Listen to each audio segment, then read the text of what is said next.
Hey, everybody, welcome back to our daily Bible reading plan.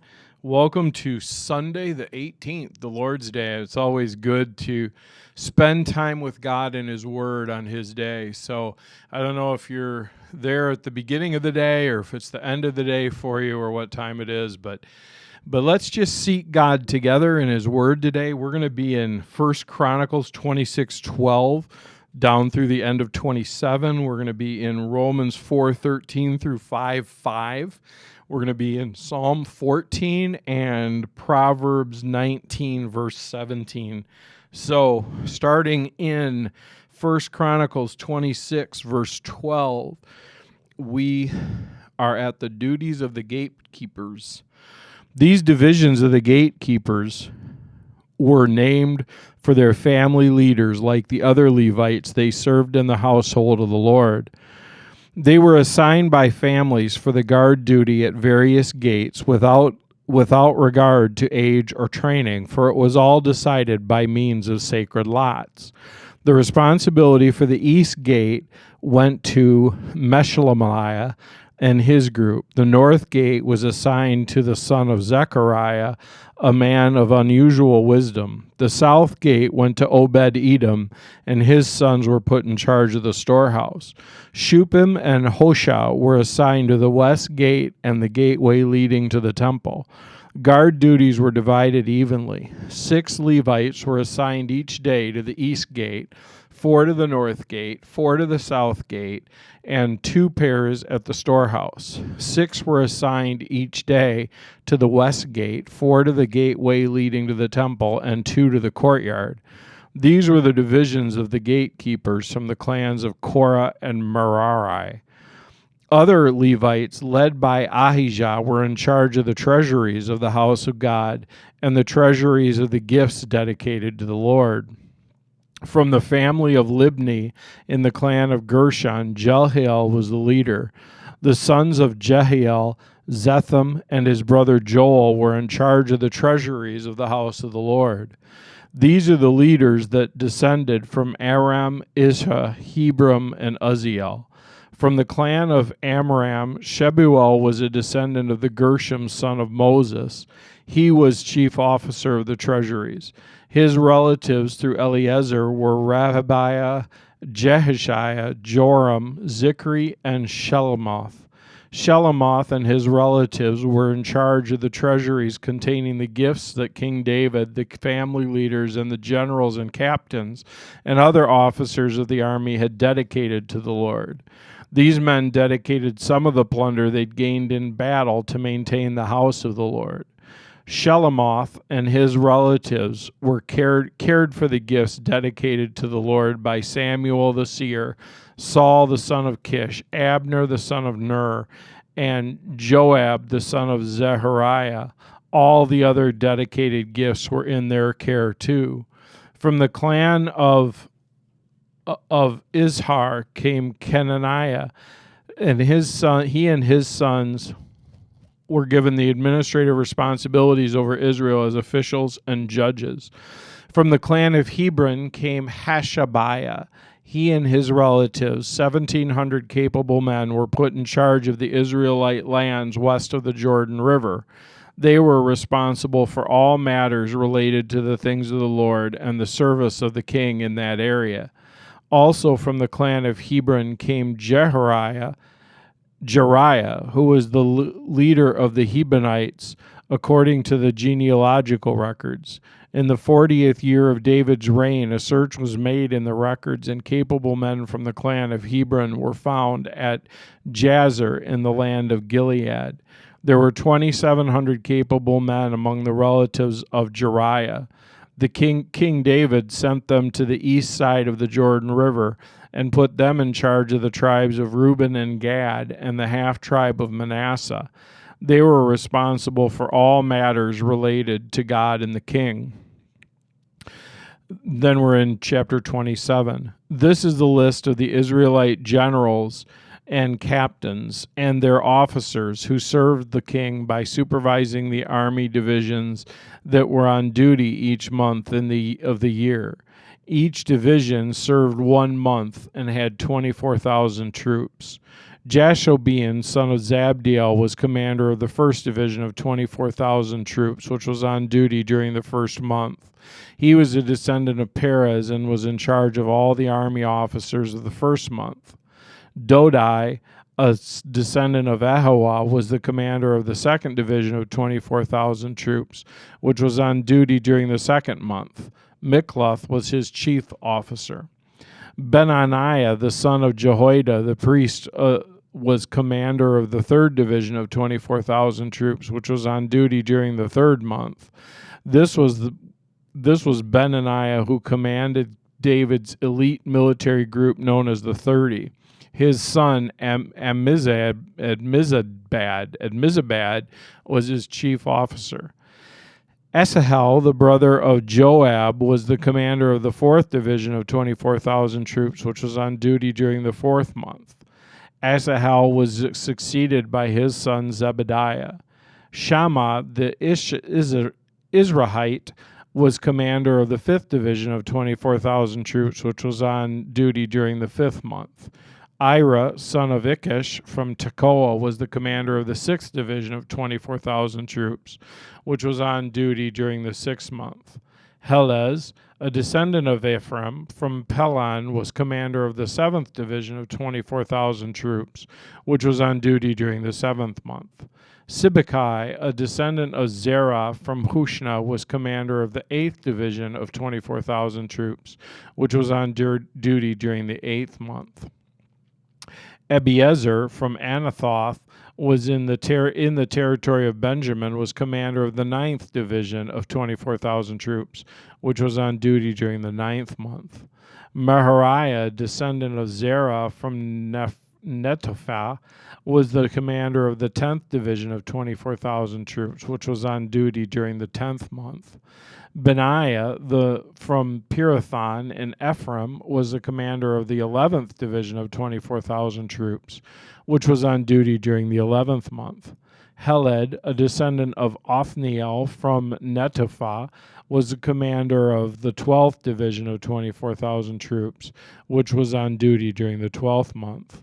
The following leaders of the tribe of Israel, the following were the tribes of Israel and their leaders: Reuben, Eleazar, son of Zikri; Simeon, Shephati, son of Makkah; Levi, Hashabiah, the son of Kemuel; Aaron the priests, Zadok; Judah, Elihu, the brother of David; Issachar, Omri, the son of Michael; Zebulun, Ishmaiah, the son of Obadiah; Naphtali, Jeremoth, the son of Azriel; Ephraim, Hoshea, the son of Ahaziah; Manasseh west, the son of Pedaiah; Manasseh in Gilead east, Edo, the son of Zechariah; Benjamin, Jaziel, the son of Abner; and Dan, Azarel, the son of Jehoram.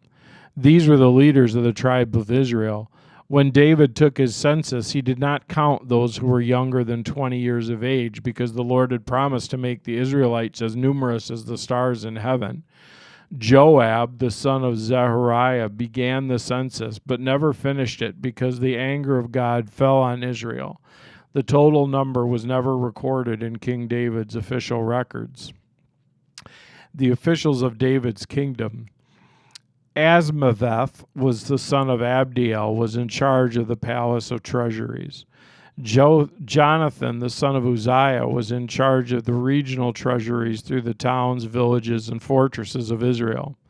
Ezri, the son of Caleb, was in charge of the field workers who farmed the king's land.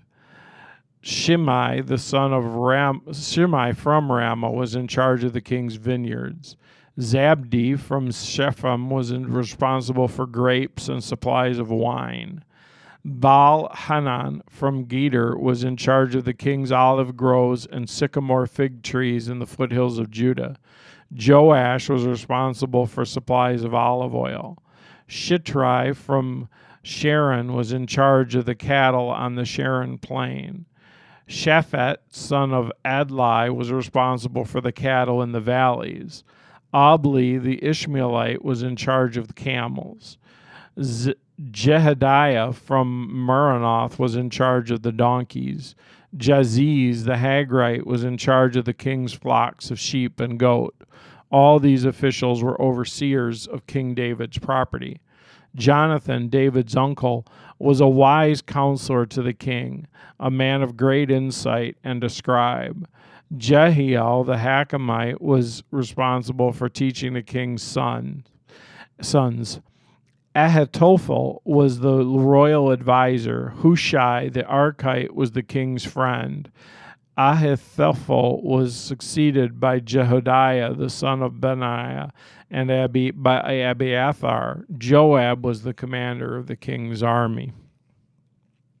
Then we go forward to Romans, starting in chapter 4, verse 13. We go down through verse 5. Romans 4, starting in verse 13. Clearly, God's promise to give the whole earth to Abraham and his descendants was based not on his obedience to God's law, but on a right relationship with God that comes by faith. If God's promise is only for those who obey the law, then faith is not necessary, and the promise is pointless. For the law also brings punishment on those who try to obey it. The only way to avoid breaking the law is to have no law at all to break. So the promise is received by faith. It's given as a free gift, and we are all certain to receive it, whether or not we live according to the law of Moses, if we have faith like Abraham's. For Abraham is the father of all who believe. That is what the scriptures mean when God told him, I have made you the father of many nations. This happened because Abraham believed in God, who brings the dead back to life and who creates new things out of nothing. Even when there was no reason for hope, Abraham kept hoping, believing that he would become the father of many nations. For God had said to him, that's how many descendants you'll have. And Abraham's faith did not weaken, even though at about 100 years of age, he figured his body was as good as dead, and so was Sarah's womb. Abraham never wavered in believing God's promise. In fact, his faith grew stronger, and in this he brought glory to God. He was fully convinced that God is able to do whatever he promises. What a great statement. He was fully convinced that God was able to do whatever he promises. And because of Abraham's faith, God counted him as righteous. And when God counted him as righteous, it wasn't just for Abraham's benefit. It was recorded for our benefit too, assuring us that God will also count us as righteous if we believe in him, the one who raised Jesus our Lord from the dead. He was handed over to die because of our sins, and he was raised to life to make us right with God. Therefore, since we've been made right in God's sight by faith, we have peace with God because of what Jesus Christ our Lord has done for us. Because of our faith, Christ has brought us into this place of undeserved privilege where we now stand, and we confidently and joyfully look forward to sharing God's glory. We can rejoice too when we run into problems and trials, for we know that they help us develop endurance. And endurance develops strength of character, and character strengthens our confident hope of salvation. And this hope will not lead us to disappointment, for we know how dearly God loves us because he's given us the Holy Spirit to fill our hearts with his love. Then we go to Psalm 14, back to Psalm 14, verses 1 through 7.